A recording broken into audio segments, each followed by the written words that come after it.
થાય. Recently opposition leader Rahul ગાંધીએ election commission of India અને બીજેપી ગવર્મેન્ટ પર વોટ ચોરીના ખૂબ ગંભીર એલિગેશન્સ લગાવ્યા છે. આજે શોર્ટમાં સમજીએ આખો મામલો, આખી મેટર શું છે. 7 ઓગસ્ટ 2025ના રોજ દિલ્હીમાં વિપક્ષ નેતા રાહુલ ગાંધીએ પ્રેસ કોન્ફરન્સ યોજી અને વોટ ચોરીના એલિગેશન લગાવ્યા. તેમણે દાવો કર્યો કે મતદાર યાદીમાં અયોગ્ય લોકોની એન્ટ્રી કરાઈ. ફોર એક્ઝામ્પલ, કર્ણાટકના મહાદેવપુરા બેઠકમાં 1 લાખ નકલી મતદારો બનાવવામાં આવ્યા હતા. ત્યારબાદ મહારાષ્ટ્રમાં 40 લાખથી વધુ શંકાસ્પદ મતદારો હતા. ગુરકિરતસિંહ ડાંગ નામના મતદારના 4 અલગ અલગ જગ્યાના સરનામે મતદાર કાર્ડ હતા.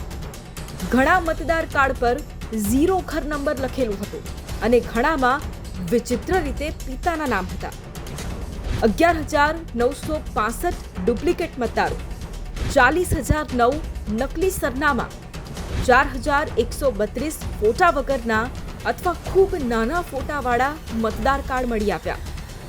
એક 70 વર્ષીય મહિલા શકુંતલા રાનીનું ઉદાહરણ આપીને રાહુલ ગાંધીએ કહ્યું કે તેમણે કથિત રીતે 2 વાર મતદાન કર્યું.